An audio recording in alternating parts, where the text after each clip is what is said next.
Welcome to the second Charge Academic webinar in conjunction with the Enel Foundation and Charge Energy Branding and the University of Iceland. And this is the second webinar in our current series. And today's theme is the circular energy consumer. My name is Kevin O'Donovan. I'm your moderator for today, and I'm delighted to be joined by our esteemed panelists. We have Dr. Nirmalya Kumar from the Singapore Management University, Dr. Matteo di Castelnuovo from Bocconi School of Management, Dr. Carlo Papa, the Managing Director of Enel Foundation, and Dr. Fridrik Larsen at the University of Iceland and the founder of Charge. Before we begin, just a quick overview of our agenda and a small bit of housekeeping. Following this quick introduction, I'll call on Dr. Carlo Papa to make some opening remarks. Carlo will be followed by Dr. Nirmalya Kumar sharing his thoughts and insights, followed by Dr. Matteo Castelnuovo, and then Dr. Fridrik Larsen will finish off the discussion. Now that should take us past about 30 minutes, and we'll then have a panel discussion to chat with the guests on their various points of view, and obviously ask or answer the questions that you, the attendees, are giving to us while we're chatting. So with that, I would like to call on Dr. Carlo Papa, the Managing Director of Enel Foundation, for his opening remarks. Thank you very much. Just a very quick opening remarks on this fantastic trinomial that was selected by Charge for us to comment. So thanks for having me here, and thanks to the people listening. I think this trinomial circular energy customers will help us exploring why energy brands that have discovered indeed the value of sustainability are outperforming other brands. Are all difficult topics, but I will try to use some of the picture. Let's look for thinking about circularity. Let's look for a moment at this picture. This is a bridge in the Alcantara in Spain, and I think it's help us focus on the idea of circularity. It's useful. All the material has been procured and assembled locally, was built by an international corporation. There was a Spanish emperor, a Roman architect, and an international crew putting together these bridges. And it lasted more than 2,200 years, so with some repairs along the way for 10, 15 times. Now, if we think for a moment we switch from rocks to plastic, and we think that today we are reutilizing in the energy sectors, some 5% of the plastic that we use, we have, while we have the possibility to reuse up to 98%, we will realize what circularity means and what circular means. For sure, being circular will help us in two fights that we have in front of us. The first one is climate change and having a less and a gentle approach to our Earth with reducing our footprint on Earth. And the second item, trying to reduce the gap between rich man and poor man. And this is the first element of being circular. Now, if we look at energy and we think that in 1962, when this Life magazine went printed and we were celebrating, people going into the moon and around the space, and then we look at one of the advertisements that was in this paper, where an energy company was happy about saying that his energy would melt 70 million tons of glacier every day with their energy. We have come a long way, and energy companies have started to realize that again, in producing energy and providing energy that is an essential element of our modern society, we should keep an eye on the planet and reducing our footprint. And finally, again, trying to use my time, we have the consumer piece. So we have likely companies that have looked at the value of sustainability are starting to realize that consumers are not only the ones that procure our energy today, but are our kids today that will become consumers soon. And we'll ask ourselves how we produce energy and why we make certain choice. And not only they will be our consumer, but they will be also our shareholders. So every time that a company that recognizes the value of sustainability, a brand that recognizes the value of sustainability, needs to make choice, needs to have in front of them, in my humble opinion, this fantastic picture that I took from a financial company advertising, thinking about the consumers will not only be the consumer that I have today, but will be our consumer tomorrow. And let me finish by saying that finally, energy company that realize that consumers are not only consuming, but they can producing, and by this creating a big shift to the way energy system were designed last century. Rather than being centralized, we have now decentralized systems. So circularity energy consumer, looking at circular energy consumer is of paramount importance for energy company. And we already have example of company that have realized this trinomial is not just a chit chat or a marketing tool, but is the basic on which we should define our business. And with this, I leave to you, Kevin. Good evening, everybody. I'm over here in Singapore, so it's probably good night for me very soon. But I want to say that I'm not an expert on energy and energy circular economy, but I wanted to say a few things that I have observed which are relevant to our discussion today. And the first thing I want to say is that, because of coronavirus, what the surveys are telling us that there are two groups of people, if you think of people who are pro-environment and people who are, let's say, anti or nonchalant about environment. And both the groups are saying that after this crisis, they have become more concerned about the environment. So that's what the surveys tell us. Now, of course, as a marketing professor, I know there's a difference between what customers say they want, between what they've experienced during coronavirus and how they will behave after the thing. So right now what they're saying is because of the coronavirus, they've become more conscious of the environment. Why have they become more conscious about the environment is a hypothesis we can make, but let me give you one example. One example is that if you are living like a large portion of my friends and family do in India, it is the first time in your lifetime that you have been able to see visibly places which were within your eyesight but were crowded, but were covered by pollution and dust, because the traffic stopped, because economic activity stopped. Suddenly people were able to see, for example, the India Gate in Delhi. They could see the mountains from places where they had not seen the mountain ranges for a long time, even though they should have been visible, but the pollution was just overcasting all of these things. So that's what made them realize that, listen, there is another way of living which would allow us to have a healthier lifestyle, both in terms of the breathing problems we face, as well as the cleaner air and the visibility of the beauty of it. This, including, you have seen many of these videos that were shown early in the process where they had animals come out on the streets and things like that, which was also very common, not only in India, but also in Singapore, we had them do that. The second thing I want to say about the closure is that the closure made, because restaurants were closed all over the world, delivery services took off. And this is very relevant for our discussion because what happened was in these delivery services, the use of plastic, of course, went up dramatically. And so I have friends of mine who, whenever I order anything on delivery, they say, Nirmalya, how can you do that? Because there's so much plastic being used. So I think that has also made us more conscious because suddenly all this food is arriving in plastic packages because in the end, plastic is a very efficient and very flexible and multi-purpose kind of material, regardless of the environmental concerns about it. So that's another thing that. Now the question becomes, what will happen after the coronavirus to environmental concerns? And this is where I have a different view from what the surveys are saying. I think after this crisis gets over, countries will need to jumpstart the economy.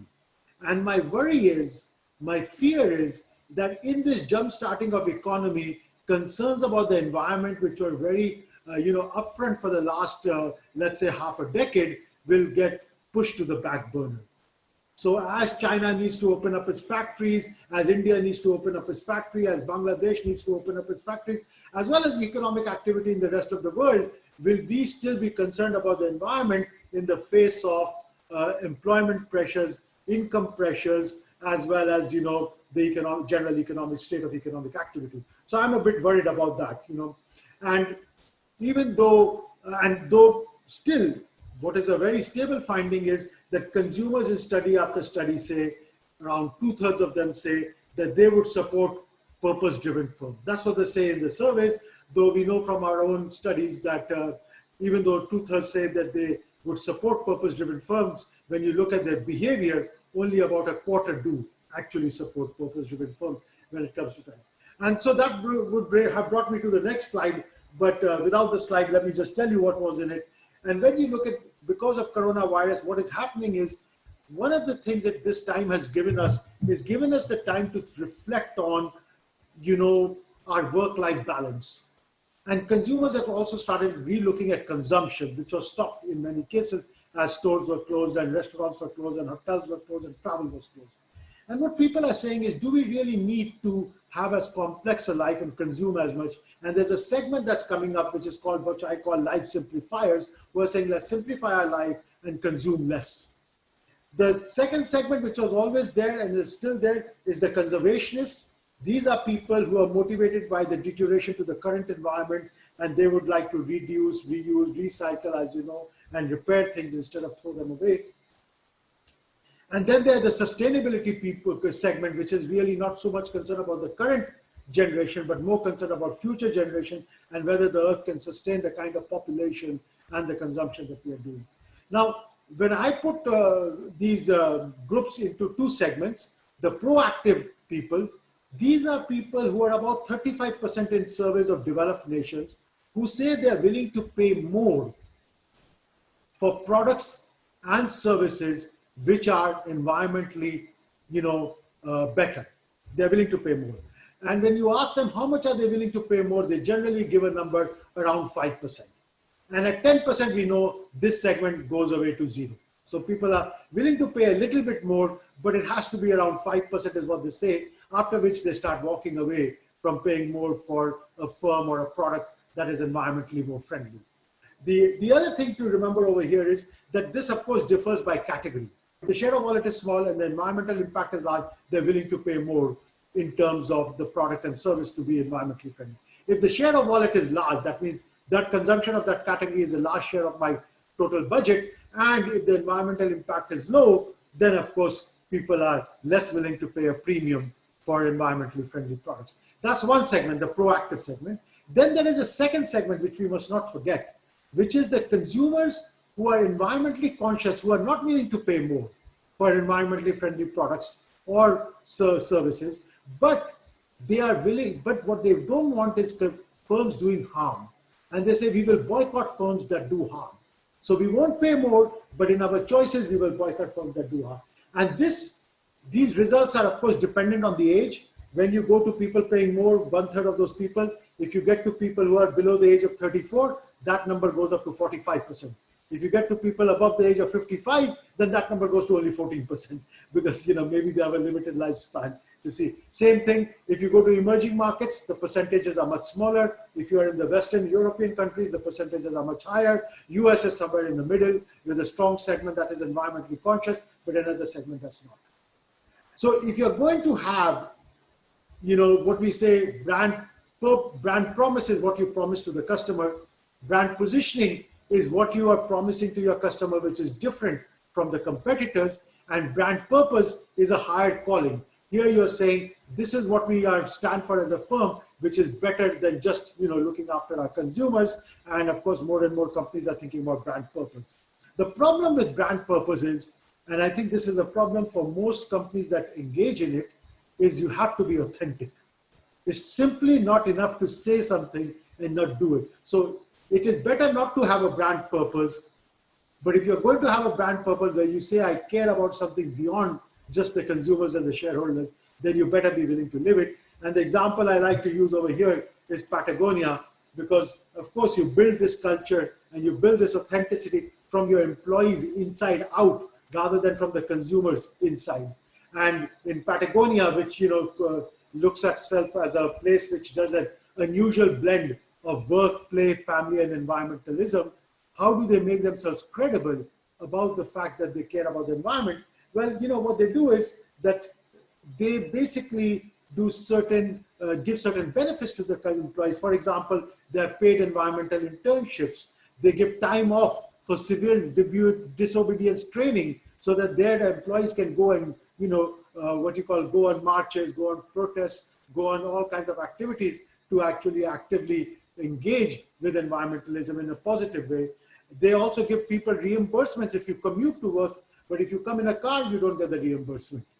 And finally, they also have a flex time policy, which allows you to catch a good swell because that's part of their brand. And as a result, their employee turnover is 4% in an industry where the employee turnover is only 21%, and Patagonia is now, of course, a much loved brand among the youth of this world, especially the developed world. So that was what I wanted to say, was that, we have to think about environmentalism from the consumer's perspective and realize that there are segments in the market. Some segments are willing to pay a premium for this. Other segments are not willing to pay a premium, but they will not engage or patronize a company which they feel is doing harm to the environment. And then there's, of course, a third group of consumers for whom this is not a concern. And we need to figure out how we are going to manage with all of these three groups. And then the last thing I want to say that, there is, of course, nowadays a very big, initiative on stakeholder value creation instead of simply shareholder value creation, which says that instead of just caring about shareholder and shareholder wealth, firms should worry about all their different stakeholders, including employees, consumers, the general greater environment and the community in which they survive. And the question becomes, is there a conflict between the two? And if there is a conflict, which there will be sometimes, how do you resolve it? Because that's where you show your values, because you have to live your values rather than proclaim them. Well, thank you so much, Kevin. Thank you also, Fridrik and Charge and Enel Foundation for this invitation, for this topic. So what I'm about to say in the next few minutes is, I think, pretty much consistent with what has been said by my distinguished colleagues, Dr. Papa and Dr. Kumar before me, as you will see in a few seconds. And I wanted to focus specifically on what is happening on a customer level with regards to the topic that we have decided today. Let me see if it actually, my slides come. Okay, so first thing first, I mean, what we see our analysis is that actually energy markets are actually been going through nothing short of a revolution. Okay, I think we can all agree on that. And within this revolution, we think there are pretty much 6 forces which are particularly shaping the industry as we go through the energy transition and to hopefully to a more decarbonized and sustainable system. Now, these are the 6 drivers. I'm not going to go through each one of them, but I want to point your attention to 2 in particular. One is the convergence of industry, which means we talk about energy, but actually how can we define what an energy company is today? So you have the traditional, more advanced companies like Enel, but you also have automotive industry, which is actually getting licensed to sell electricity. You have Tesla, which makes cars and produces batteries. You have oil and gas companies, which are sort of coming downstream and getting more interested in selling power and gas and added value services to final consumer, meaning that the battlefield for this energy, circular energy consumer is getting very crowded from people and sort of, how can I say this, not your usual suspects in a way.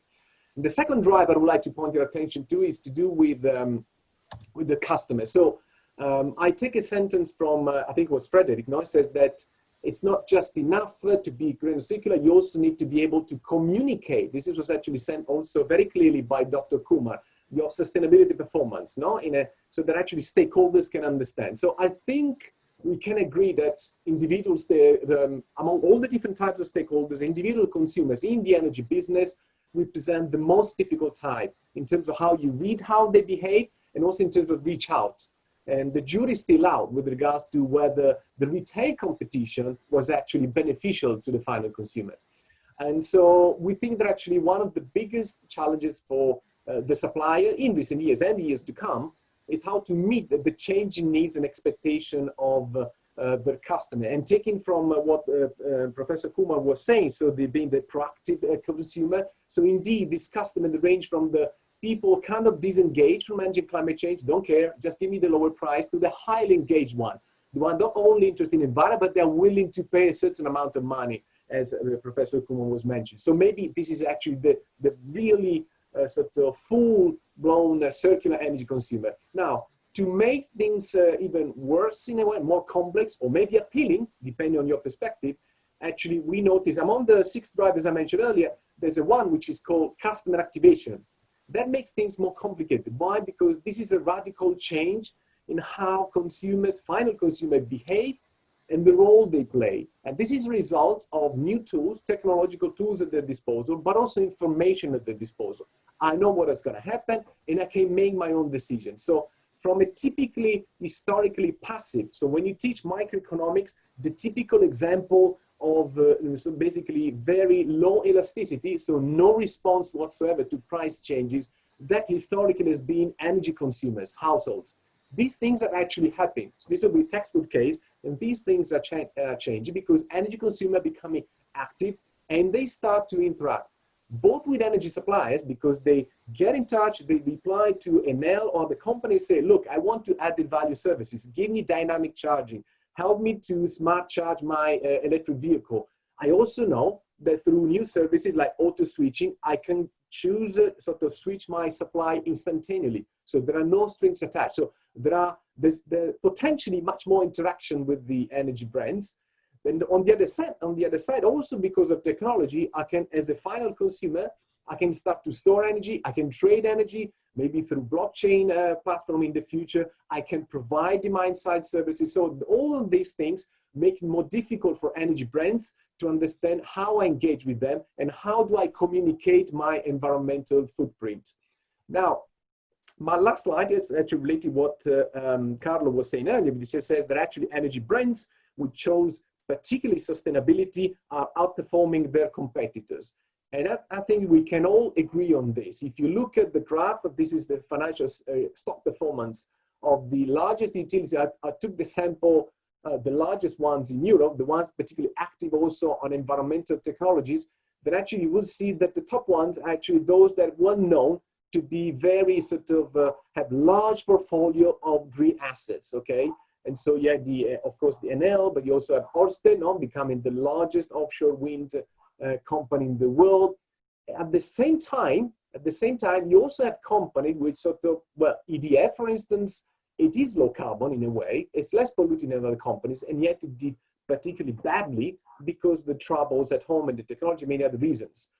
You also have the case of Uniper, which may not be a well-known brand across Europe, but is actually an oil and gas company, okay, which perform, as you can see, is the second from the top, performed very well since its inception, which was, I think, around 2016. So the sort of the take-home message that actually, indeed, what we see in Europe in particular, that the companies, utilities, traditional brands, which are investing extensively and before their competitors on terms of sustainability, clearly have been rewarded by financial markets. There are some other brands like Centrica who are still figuring out, they're selling the sort of the upstream sector to focusing more on clean technology, on the final consumers, but the market still doesn't see the value. So also the way of conveying the sustainability messages didn't get through customers, didn't get through financial analysis. So in that respect, the jury for many companies is still out. And I think I will stop here. I will thank you for the attention. Thank you, Kevin. Thank you, all of you. It's really informative to listen to you. And what I'm pleased to hear is that, you know, what you're saying is basically you are saying the same thing with different words. Because what I find in this space is always this talk about the consumer, but the consumer is many, many things. And you said it yourselves. You talked about the different, it's about segments and how segments think differently. And it's so interesting how far we have moved from Carlo's picture about Esso taking pride in being able to melt glaciers. And for me as an Icelandic person, it's not so nice to look back on it. But about consumer types, there is such a thing as a green consumer. So what is that? So in preparation for this, I decided, okay, what does Cambridge say about it? What does the Cambridge dictionary say about it? They say it's a customer who wants to buy things that have been produced in a way that protects the natural environment. Fair enough. Easily understood. I get it. That's a green consumer. So then let's go ahead a little bit and ask what is the sustainable consumer? It is a customer who incorporates sustainability issues into their consumption behavior. For example, he cares how products are made, used, and how they're disposed of in pursuit of their individual sustainability goals. Again, I can understand it. It's a little bit different from the green consumer, very related concept, but I get it. So let's go to the traditional consumer. And I decided to put Homer Simpson there. What's in it for me? That's basically what they are saying. I could have said, I don't care. I just want cheap. Majority of us, my generation, our generation, we don't care. And we don't care. I mean, of course, there is a margin of 5%, as Nirmalya was saying. You know, people are willing to pay more. But if it's a high share of wallet, they are out of the game. So they don't want to pay. So when we are energy brands and we are tailoring to these consumers, the picture starts to get complex really fast. And this is from my research, where I did pan-European research across some European countries to understand what green energy was for these clients. I don't know how well you can see this actually, but it's about, and I don't know if you see my mouse moving, but in the top line, you see price. Of course, green is about price. In the Czech Republic, Estonia, Poland, Iceland, and Norway, I'm not going to go into why I chose these, but price was always an issue. But what ranked number 2 was the skepticism. And you also, guys, you talked about that, you know, the skepticism behind green. I think it was Nirmalya who said it was about, you know, marketing and you know, something else. So this is a very, very, very fussy subject, and people don't know what it is, and they are used to being lied to, if you will. So if you just go down this, you can see this, of course, you know, if you want to look at this afterwards. I'm not going to go through this, but there's a host of things, array of things, which is associated with green energy. It's not as easy as this, not at all. It's about skepticism. It's about customer social responsibility. It's about producing locally. In the Czech Republic, it's about nuclear. It's about air quality. It's about so many things that if we, as an energy company, we want to promote our green endeavors and how renewable we are, or how sustainable, or whatever words we choose, chances are that the consumer will not hear us. And again, I'm showing you Homer Simpson here saying, I just don't get it, basically. I don't understand what these people are talking about. I'll just go ahead and I'll do what I'm used to. Don't overspend on this. So I'm trying to make this approachable, but the green issue is not approachable to the energy consumer. And it's actually getting more difficult. Like Matteo was talking about how the energy space, well, the company's ecosystem is getting more complex with blockchain, and it's not about buying an electron anymore. It's being bundled with a lot of issues, and it's getting more and more complex. And you know, charge is all about branding, and it's about how you communicate, how you as a company use a brand as a conduit to get to people. If you're a brand, you have to make things simple. But there's a tendency within the energy space to make things complex. That's where we came from, and that's where we think we should be going. So sometimes we forget to use the word that the energy consumer can actually think about. So that's my 10 cents for this. I'm over my time already. But from our first webinar a couple of weeks back, the whole concept of value creation, and Nirmalya, you brought up the whole thing versus stockholder value versus stakeholder value.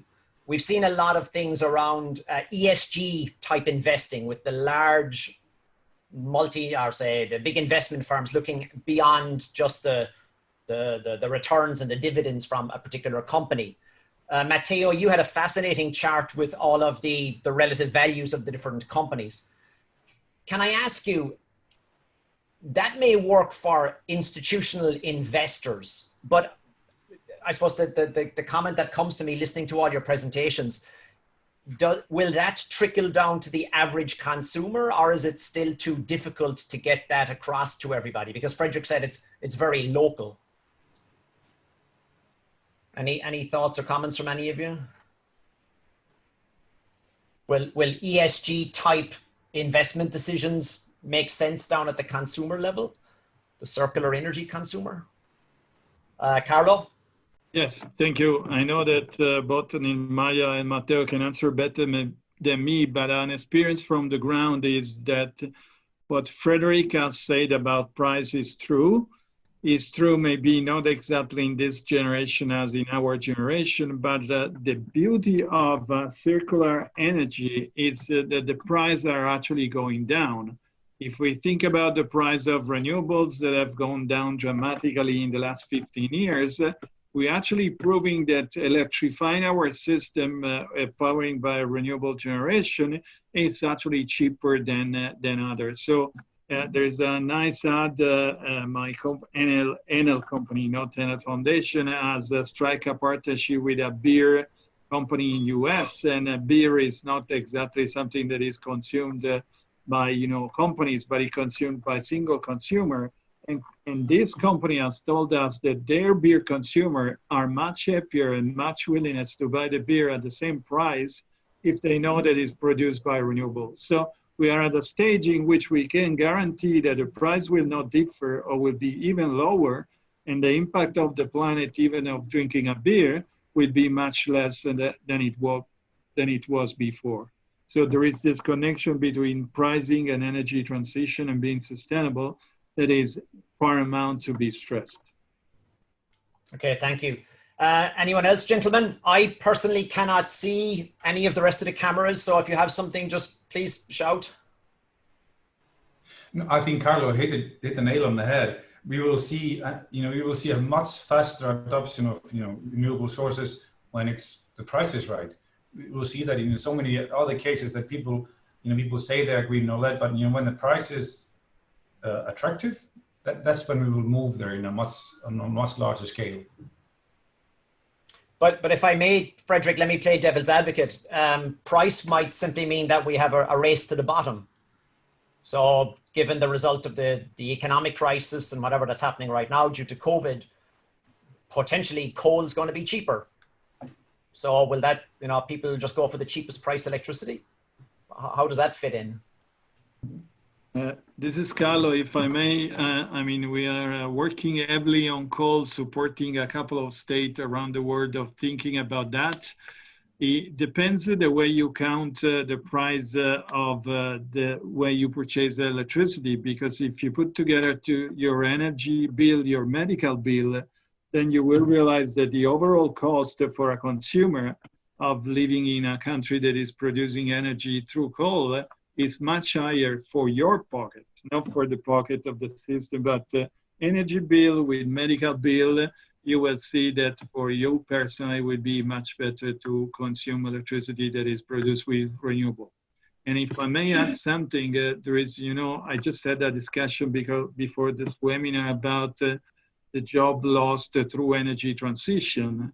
I bet you to find an investor today that wants to invest in coal, I think it would be very difficult to find an investor that is want to invest in coal. So it's not a matter of a competition between renewables and coal.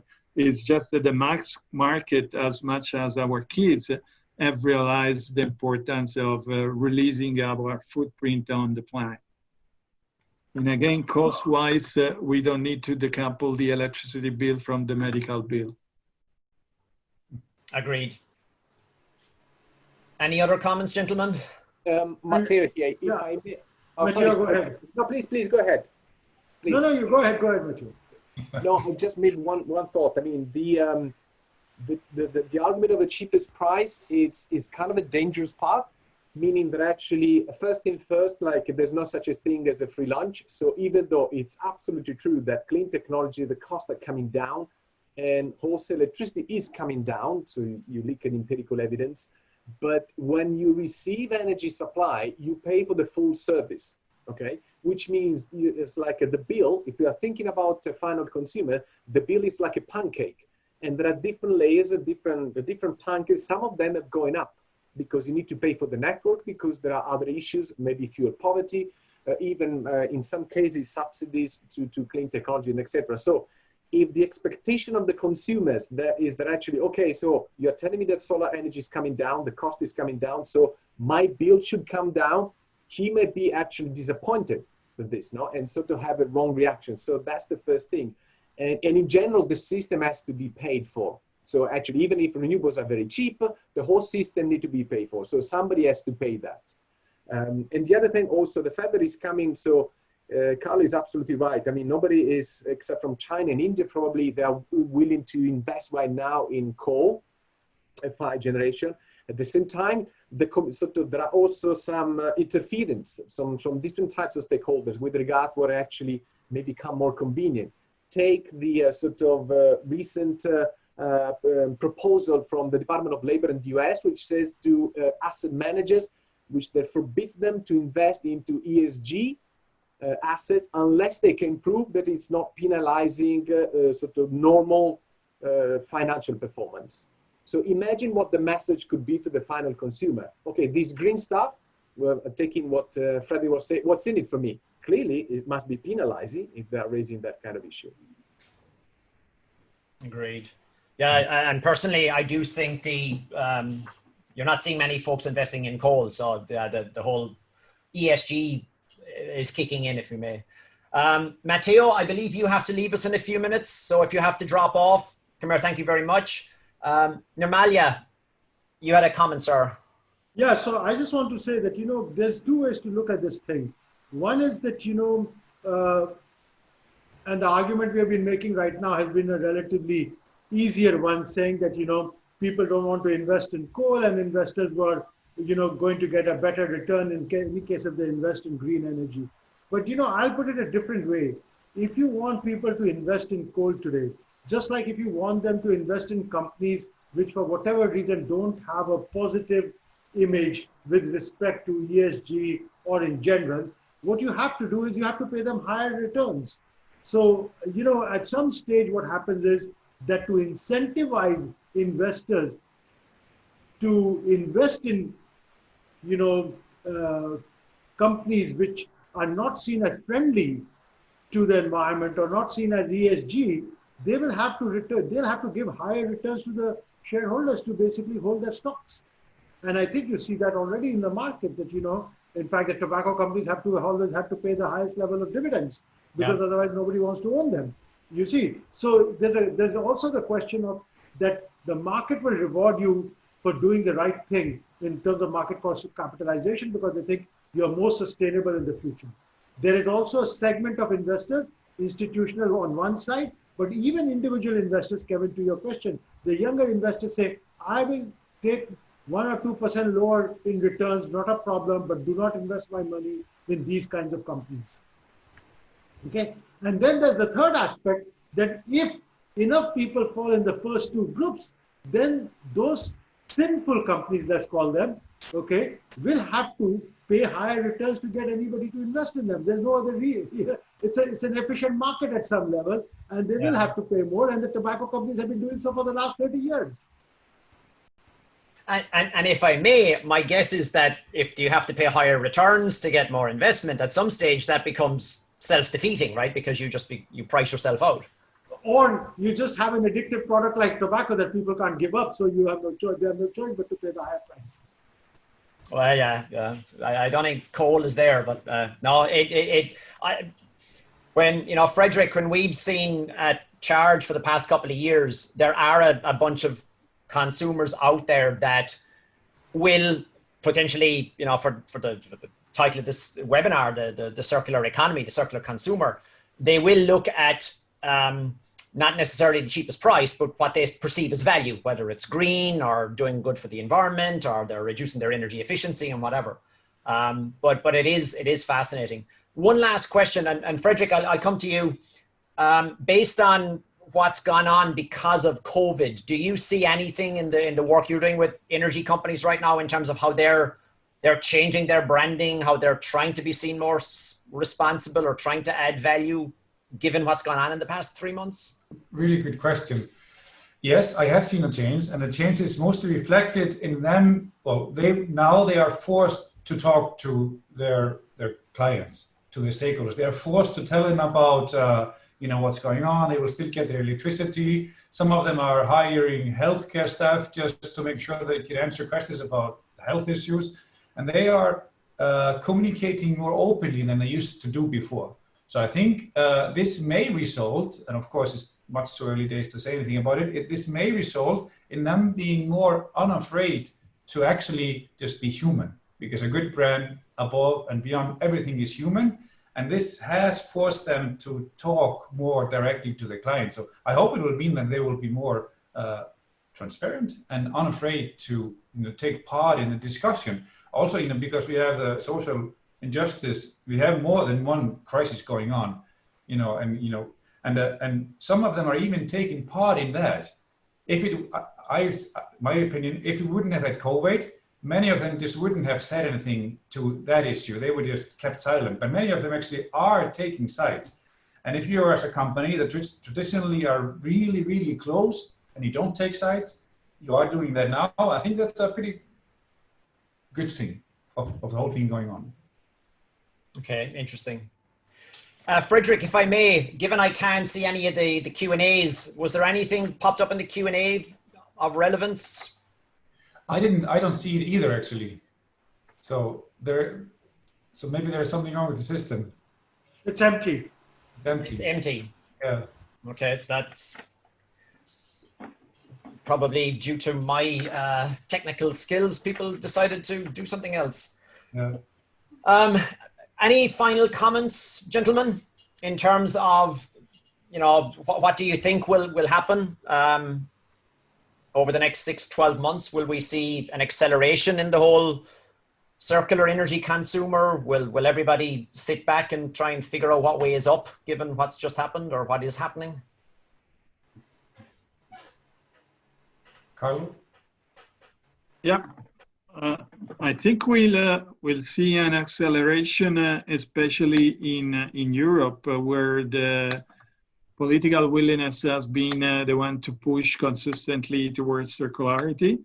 And again, maybe a little comment about what Fridrik said about energy company. There are energy companies that are very close to the customers, because we actually, like in the case of Enel, we deliver electricity every minute to millions of people, and we actually need to walk in the home or in the office or in the factories of our customers. So it's an exchange that is on a daily basis, no Enron syndrome, if you like. We feel the customer every day.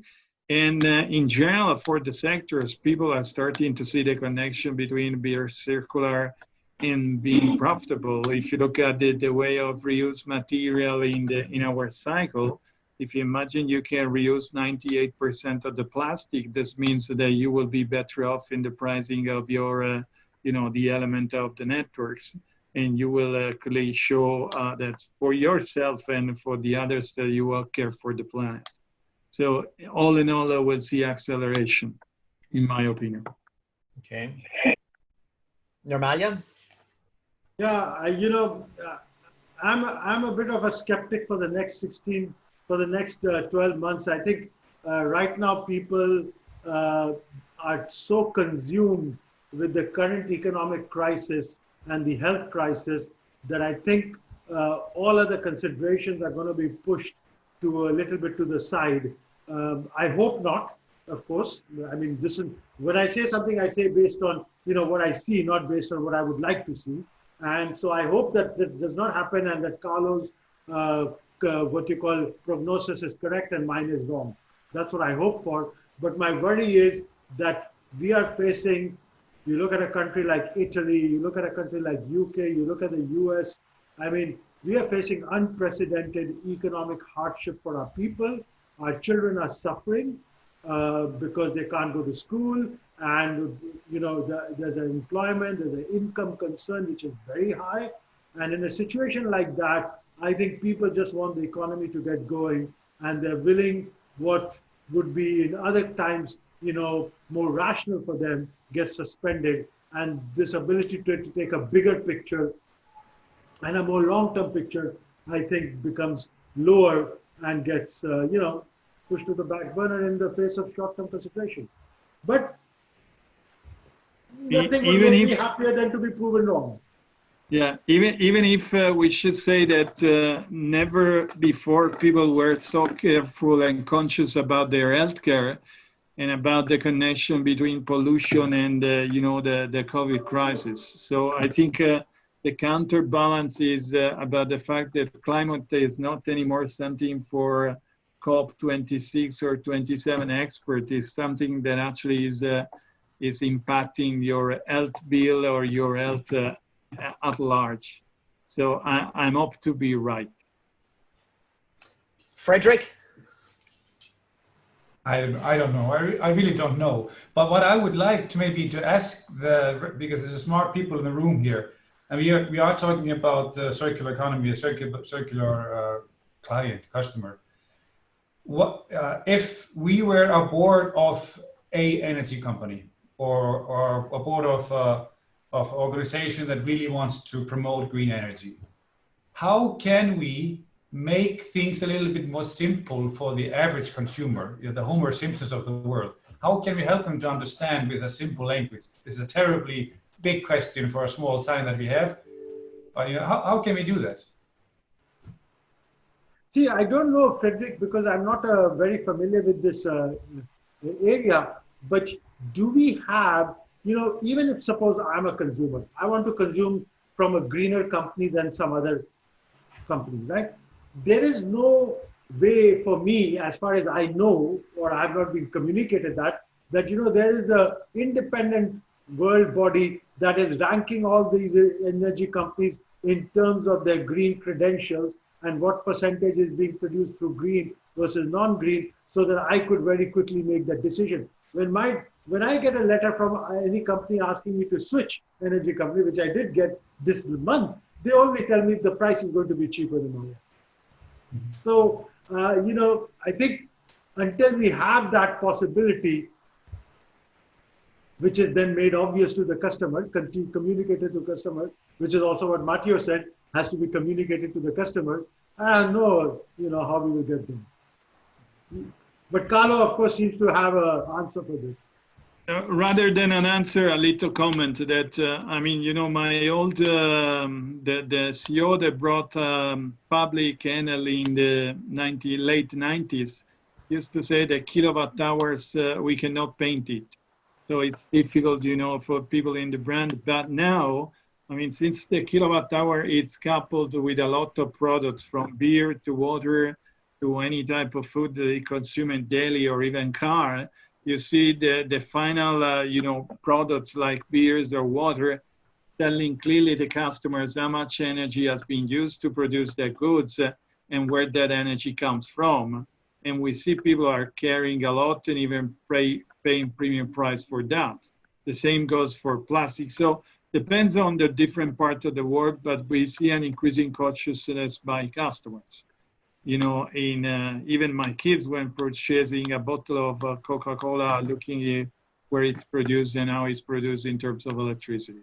It's a long way to go, but I think there are parts of the world in which this race started earlier, in which, answering, Kevin was talking about questions and an answer. There's a lady who was asked when the industry is going to catch up. Right now, it seems rather on reactive mode. I think there is a good portion of energy on the energy sector on reactive mode, but there is a small portion of the energy sector that is trying to lead, even sometimes being alone, but trying to lead and proven to be right. And again, coming to the name of the seminar, if you connect who is on the leading part of the energy transition and the share price, you will have a great surprise and you will see a connection between the two. Okay, thank you. We're coming up on 5 minutes before the hour, so I think with that we'll start to wrap up. I would like to thank all of the panelists today.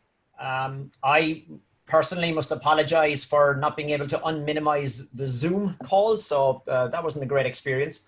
However, we have recorded everything, and I will re-edit the entire video so we get the slides and the picture-in-picture and.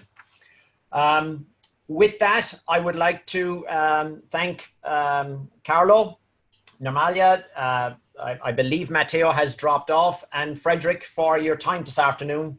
Guys, stay safe, and hopefully we'll meet up in the real world at some stage. Thank you very much. Thank you. Thank you. Bye-bye.